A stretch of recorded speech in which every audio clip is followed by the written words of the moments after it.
Gibran itu seperti kurang paham bahwa debat capres dan cawapres itu berbicara tentang kebijakan, yang di atasnya itu adalah paradigma dan di atasnya lagi adalah filosofi. Semua yang ditanyakan dan dijawab oleh Gibran kepada Caimin dan Profesor Mahfud di debat cawapres kemarin adalah tugas dari pejabat eselon 3 atau eselon 4 di kementerian atau lembaga. Lebih ngetes lawan, bukan tugas mengemban kebijakan polisi bernegara.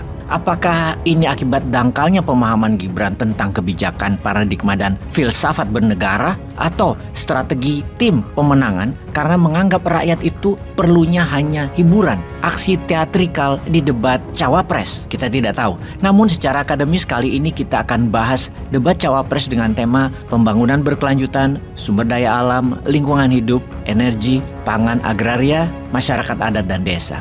Ada beberapa catatan penting yang perlu dipahami, yaitu Caimin dan Pak Mahfud berusaha serius membahas tema debat dalam tingkat policy debate, sementara Gibran terlihat belum cukup ngerti dan tidak memiliki kapasitas yang cukup untuk debat di tingkat kebijakan. Misalnya ketika Gibran menyinggung soal istilah LPF, lithium ferrofosfat, tidak jelas pertanyaan Gibran dalam konteks persoalan atau solusi yang dibutuhkan pada level kebijakan nasional atau apa. Begitu pula pada isu greenflation yang ditanyakan pada Pak Mahfud. Apa yang ditunjukkan itu adalah degradasi lingkungan dalam konteks ekonomi lingkungan atau konteksnya apa? Pak Mahfud kecewa dengan Gibran yang sangat recehan bertanyanya, tidak berkelas dalam berdiskusi tersebut. Satu hal lagi, isu bioregional yang diangkat Muhaimin sebagai basis pembangunan dijawab Gibran dengan isu pemerataan pembangunan di Indonesia secara umum, bukan bioregional based planning. Muhaimin dan Profesor Mahfud menyoroti kegagalan pembangunan Jokowi. Keduanya mengatakan Jokowi gagal dalam membangun kemandirian pangan, redistribusi lahan, menjaga kemandirian desa, dan mengejar transisi energi. Dikatakan gagal.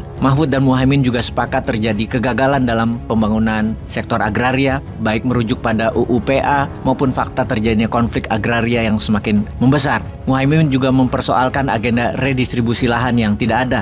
Mahfud menyinggung kesenjangan kepemilikan lahan konglomerat dibandingkan dengan petani. Namun Gibran menjawab kesuksesan Jokowi dengan pembagian sertifikat, maksudnya sertifikat lahan. Tentunya ini bukan jawaban reformasi agraria. Muhaimin menambahkan persoalan hak-hak adat yang harus dilindungi dengan mempercepat undang-undang terkait hukum adat. Jangan seperti rezim yang selalu menampilkan seremonial penggunaan baju adat secara periodik namun masyarakat adat disingkirkan. Mahfud dan Muhaimin setuju perusakan hutan atau deforestasi terjadi sangat buruk di era Jokowi. Sampai saat ini Pak Jokowi dianggap tidak melakukan upaya serius untuk mencegah deforestasi. Jumlah penggundulan hutan mencapai 12 juta hektar selama 10 tahun terakhir. Bahkan menurut Pak Mahfud, saat ini aktivis lingkungan itu ditangkap jika mengkritik pemerintah. Pak Mahfud juga menyoroti kegagalan Jokowi dalam kemandirian pangan. Hal itu bertentangan dengan janji Jokowi pada debat Capres 2014 bahwa tidak ada lagi impor pangan jika dia jadi presiden. Mahfud mengatakan justru Jokowi ingkar dan tidak sesuai janji karena impor terus menggunung. Beberapa data impor pangan tersebut disampaikan Mahfud dalam debat, yaitu masalah beras, kedelai, susu, daging sapi, dan lain sebagainya. Muhaimin melanjutkan dengan mengatakan bahwa swasembada pangan kita gagal, bahkan tanpa memasukkan isu krisis iklim.